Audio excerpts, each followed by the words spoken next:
Vaheguru Ji Ka Khalsa, Vaheguru Ji Language. Ki Fateh. As many of you know, Punjab has been struck with one of the worst floods in nearly 4 decades. Thousands of villages have been destroyed, hundreds of thousands of acres of farmland have been submerged, and several lives have been lost. The destruction of these crops have left families, farmers, and entire communities devastated. In times like this, it's a spirit of Seva that rises. At Nishkam TV, we have been following these developments very closely, and we have witnessed the incredible responses of many organizations on the front lines of these relief works. However, there's one organization in particular that's been working tirelessly. From drying waterlogged fields to supporting farmers and even assisting displaced families. For over 26 years, this organization has embodied the true spirit of Seva. From the farmers' protests to the COVID-19 pandemic and other numerous crises around the world, it is our honor to introduce the global humanitarian group, Khalsa Aid. Our Sangat from Boston and abroad have been wondering what's truly happening in Punjab. What's going to happen in the future? How are they going to solve the future challenges after the water has emerged? So today, to answer these questions, we have the CEO of Khalsa Aid, Ravi Singh Khalsa ji. So Ravi Singh ji, thank you so much for being here with us today. Vaheguru Ji Ka Khalsa, Fateh. Thank you very much. Okay, so first, to kick it off, we're going to cover some of the questions that talk about the immediate efforts, what's currently going on the ground. So, can you start off by sharing with our global audience what is Punjab right now and what does the situation currently look like? Situation is pretty dire, very bad. It's still been raining. There's still waterlogged. I mean, huge water issues. The dams, like you've seen, the dams being opened up on Punjab. It's like basically throwing a year's worth of water in a day into Punjab and devastated Punjab on both sides of the border. And our teams have been active on the ground. At the moment, working about 8 to 10 different locations. Initially, we were the only ones in the front line as it was developing, and many other villagers and locals joined in, which is brilliant. So we've been rescuing animals, people providing food for the animals. That's vital, and trying to make sure that everyone gets to safety. But then, as things change, phases change, the water recedes, which some places it started to recede. Make sure people are they're getting clean water and food. So yeah, it's been a massive response, an emergency response, and now we're looking at the next phase. Thank you so much. That helps bring a more clear picture of what's happening. And kind of building off what you said, talking about how not only Costa Aid, but all the organizations, volunteers also came rushing in to help.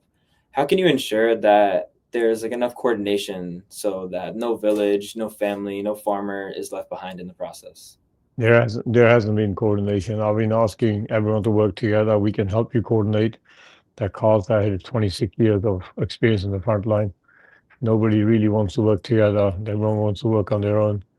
So you've got a lot of food, a lot of aid going into one area and nothing on the other. So now, hopefully, over the last few days, things are improving and we're accessing most people. But yeah, there was a lack of coordination from the NGOs as well as from the government to work together. But things are improving. And is there any kind of future plans or ideas? I know you said the last few days it's been getting a little better. Do you have any insight on how it's going to be maybe for the next few days, weeks? Yeah, I mean, if the rain stops, many places water has gone down. The rain is still carrying on in some places, so it's quite bad. But like even in the disease for animals and people will also be an issue because there's very warm weather and the waterborne diseases they thrive in these conditions. So it's that's another thing we're looking at health alerts. So then the next phase, going into homes, checking the damage in the farms, make sure the fresh water wells work, make sure water irrigation systems work. So there's a lot to do. Okay. And could you just kind of touch more about like the long-term needs? So kind of shifting away from, I guess, what's currently happening, the picture that's going on in Punjab. Can you talk about like the long-term needs? I know you covered a little bit about like disease prevention, Yeah, rebuilding homes, bringing back livestock crops to farmers. yeah. You know, livestock for the village people in the village, the poor people, make sure that farms are cleared of sand and other, stuff that's landed on the farms. It's important, but that's a big job. Not normally, not an ordinary farmer can't afford to do that. And as well as other project, which is water irrigation systems in the farms that called the tube wells. The farmers relies on that, so that's going to be replaced or repaired. That's another big issue. Water pumps at home. There's so much money doing reconstruction, repairing. I mean, it's endless. It's so huge the situation at the moment now. Even organizations like us will struggle. We need a government to step in. Yeah, that makes sense. Thank you so much. Thank you. Um, you also talked about how like Khalsa Aid has been around for 26 years. You were Yeah, guys were one of the first to be on these relief efforts, yeah. which is, should be very proud for you and really appreciate like the work that you've Thank you done. very much. Thank you very much. It's been a journey. Yeah, It's been a yeah. journey. Building on like that trustworthiness, the accountability that Costa Aid has kind of created throughout these years, how do you ensure that all the donations that you're getting can be strictly used for these relief efforts and not used for, I guess, other problems that people Yeah, don't? we I think we're the only organization that sets up a restricted funding. So we have a page set up for any disaster. Now it's the 2025 Punjab flood. So all the donations going into the link will only go to Punjab, nowhere else. So it's called ring fencing. And then once we've done that, we report it to the regulator in London, and we also make a note in with the auditors. You can't touch that money for anything else. It'll be only spent in Punjab. So we make sure that there is that transparency to the Sangat. That's good. That's good. Okay. And this kind of is a question more directed to like the youth, especially kids like me. Is there like what in your opinion what would be the best way that like the youth can help out? Because I know we can't like be part of these like big Yeah, organizations. We can't be the ones donating a lot of money. I know we yeah. can easily spread the word, but is there anything else coming from like the youth? What could they do to help this Yeah, spread? I mean, raise awareness on the social media everywhere. At least they got the reach globally. Tell people what's happened to us. It's important to share the pains, also the floods in Pakistan as well. So, Yeah, when you share that pain, other people will join you. So it's very important never forget those around us. They're probably less fortunate than us in many cases. So it doesn't matter who they are. Black, brown, Muslim, Hindu, Sikhs, me, myself. So yeah, that's the ethos. yeah. And again, focusing on like the youth, is there any message that you have for the youth? Like I guess about like stepping up in times like these. Any message that you have for them? So maybe we're better equipped The to handle. message for the youth is, you know, let's remain who we are. Sikhs are, we're dig for the, we believe in the right time to defend ourselves. But most of the time we're saint soldiers, we're saints at the same soldiers because we serve humanity as a next generation youth. Remember your identity, your history, your struggles have made you stronger. And then, encourage harmony, encourage people to work together, and make sure we don't fall into the right wing intolerance, which is sweeping the world at the moment. Our greatest gift is as Sikhs, saint soldiers. Remember who you are. The youth need to really focus on, reading their history, reading a little bit more about the village life back home, and that'll strengthen them. So yeah, there's a lot to take in for the youth after COVID. So we need to be very careful that we don't push them too hard either. Yeah. And a couple more questions. Kind of focusing more now on the efforts that you've put out. I think one thing we didn't cover is I think even like prior to like sending out the efforts, prior to them being actually on the ground in Punjab, Yeah. um, what was like? I know you already said like the coordination was very messy, but just kind of getting people in Punjab to do the work, making sure that they knew what they were doing, what they were going out to help for, kind of focusing on Khalsa Aid's like help assistance that they've sent Yeah. out. What was like the process going through that? Like I know you had to work very quickly, so you could reduce the I guess like number of lives lost, number of people who continue to get affected. So just like even prior to sending people out, can you just walk me through like just how did that feel? How was the process? Well, the process for the visitors or the volunteers abroad, you mean, or back in Punjab?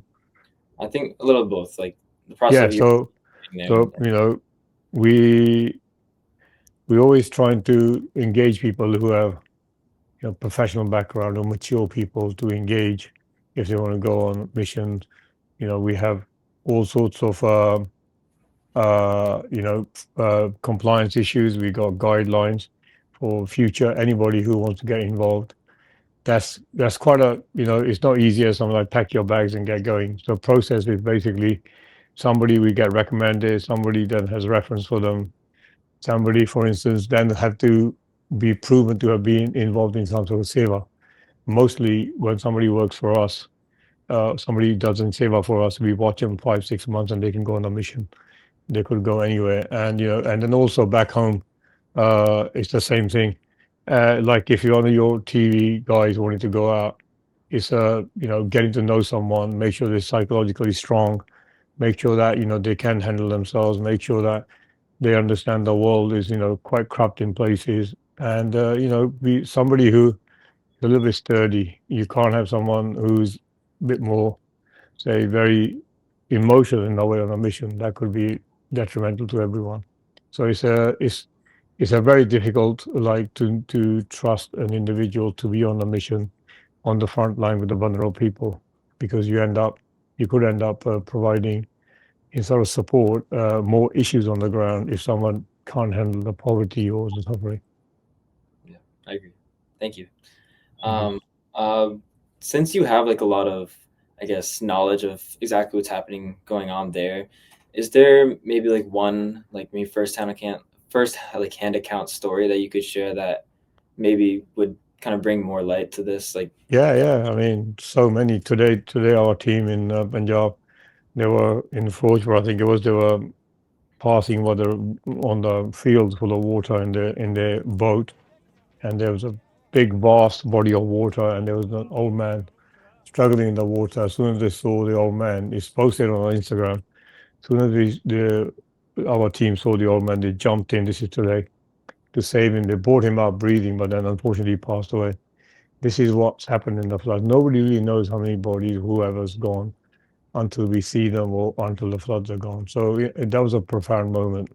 That life is so fragile. Whatever we do, remember, we only live once, and things can change any moment. I'm sure the old man never thought he'll drown and die. So that was quite tough today. okay. Thank you for sharing that. Yeah, it's Yeah, really hard. I know for you, like hearing all these yeah, stories, but it must it be is feel tough. must feel good that you're able to help. You're able to Yeah, simply, yeah, yeah. It's the fulfillment. yeah. It's the fulfillment. Like every job you do, if you don't enjoy it, you'll struggle. If you enjoy it, you get fulfilled, and that's one of the jobs. This is the toughest one, but that's what makes it interesting. It makes life interesting. We're meant to be taking challenges, and I love taking challenges. So what's really pushing you to do this? Like why? Like you said, it's the toughest thing you can do. I know you love it, but like why do you love it? What's like one part or maybe like something that happened to you that No, inspired? I mean, yeah, I mean, thing is, we go through a lot of stuff.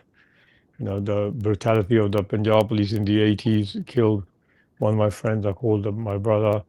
He's a big part to play. His name was Chardi Singh Channi Pen Munia Jatan Sharpur. He played a big part.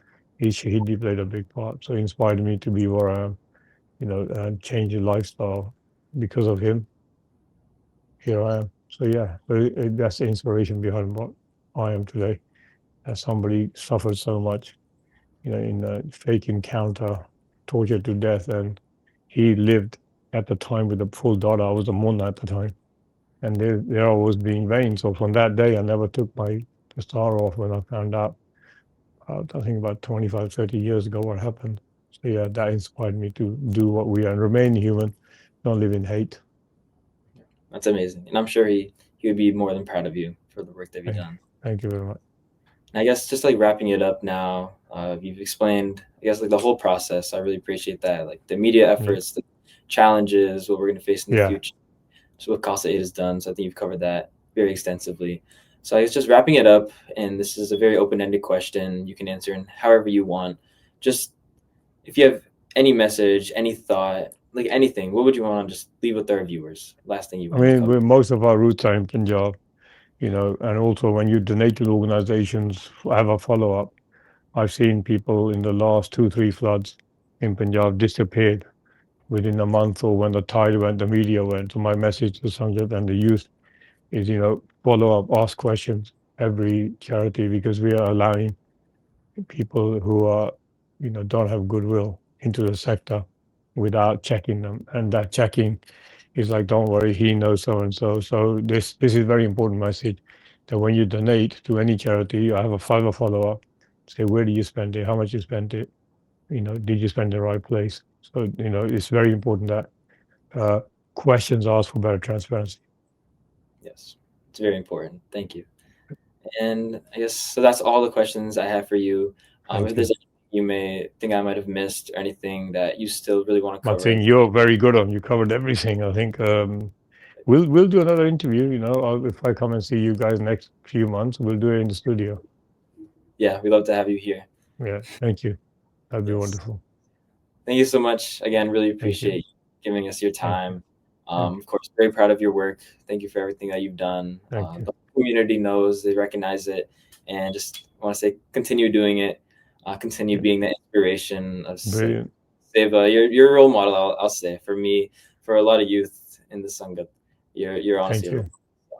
Thank you. That's like humbling to know all the love. Thank you so much. model, of course. And so I guess that's it. We'll wrap it up. Thank you so much. Yeah.